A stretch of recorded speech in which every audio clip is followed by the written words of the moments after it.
Russ Bucy Music. Of course, you guys think of us as a music channel, which we are, but I physically have to get to the places that we're going to be playing music at. For some of these, I will be riding a bicycle to do that. You guys know part of the idea behind Russ Bucy Music is to raise awareness for autoimmune illnesses, like in my case I have rheumatoid arthritis. One of the things I'm going to be doing is riding a bicycle, sometimes for more miles than I probably should ride a bicycle. I'll have to camp out, and then I'm going to play.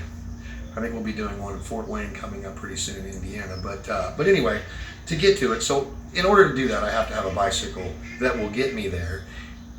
With the kind of weight and stuff that I'll be carrying, I need to have a bicycle that was sort of built to be a touring bicycle. You know, bicycles are made in all different sizes and shapes with all different sizes of wheels and stuff. I'll get into some of the goofy parts of this for you guys that like bicycles, okay?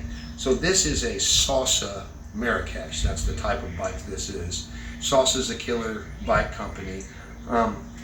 You can either have like the traditional road handlebars, but handlebars become a really important part of the experience of riding a bike.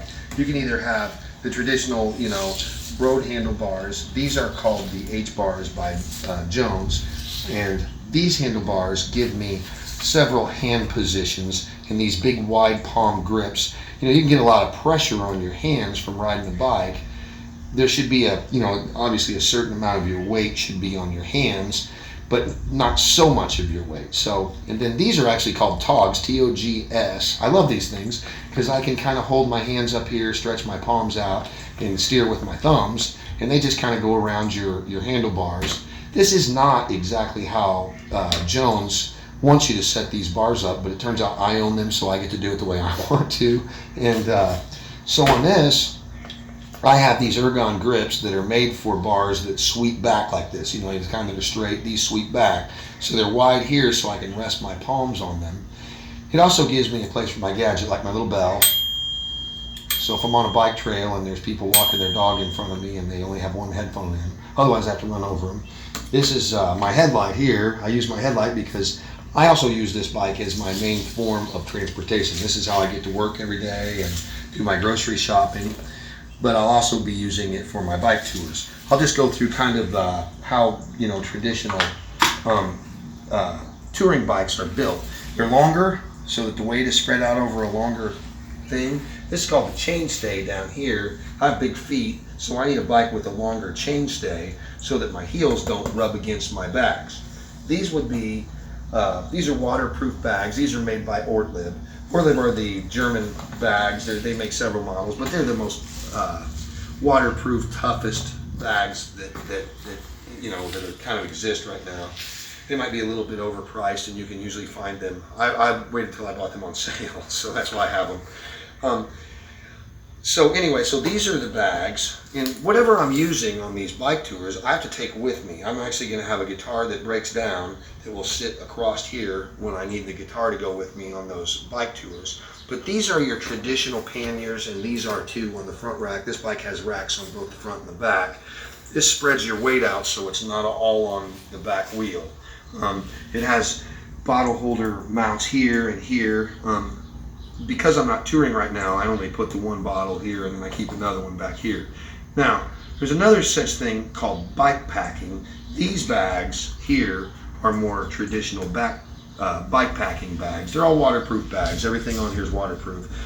But like, you know, you burn so many calories on a trip on a bicycle. This is sort of my feed bag. I have my protein, whatever I put in here, chips, pretzels, whatever, empty carbs just to fuel me through the ride. This I keep my tools in. This is, there's a spare inner tube in here, my bike tools, my tire levers to get all of that stuff off. So I just keep this for that, and it's always waterproof.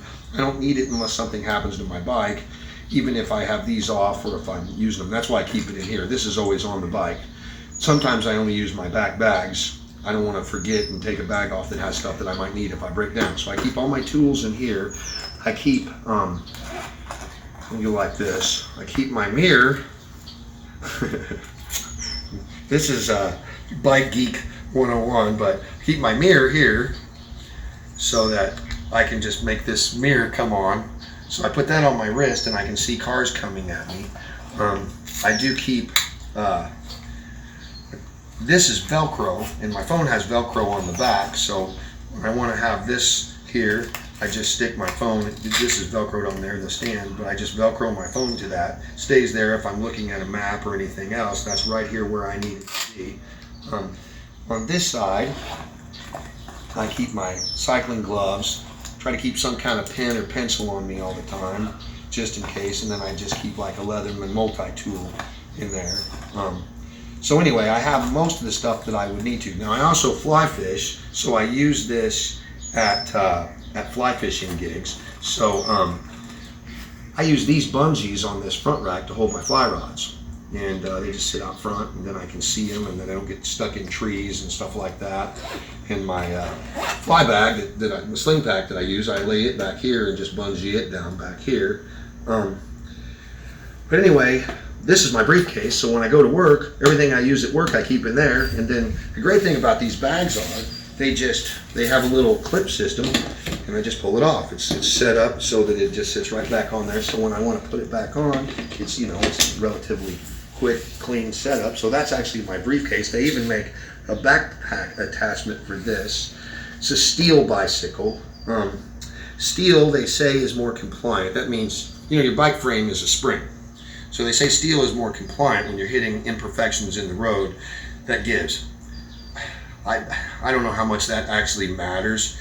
You know, the saying steel is real. Maybe it does matter. I think there's some give in here. You don't want your seat all the way down so that you have, you know, some give in your seat. But the biggest thing about this is touring bikes have a longer steer tube so that you can sit more upright instead of being all hunkered down over it and getting your sore back. You also need to be able to see around the road. The more upright you sit, it's easier to look behind you and beside you at cars coming at you. You want big enough tires on a bike like this to hold you up. You want fenders so your butt's not wet when you get to places. So this is just a quick walk around of the Salsa Marrakesh with the Jones H bars on it. It's got the Togs on it. So this is a very comfortable long distance bike. I ride at least 200 miles a week, and this has been a great bike for me.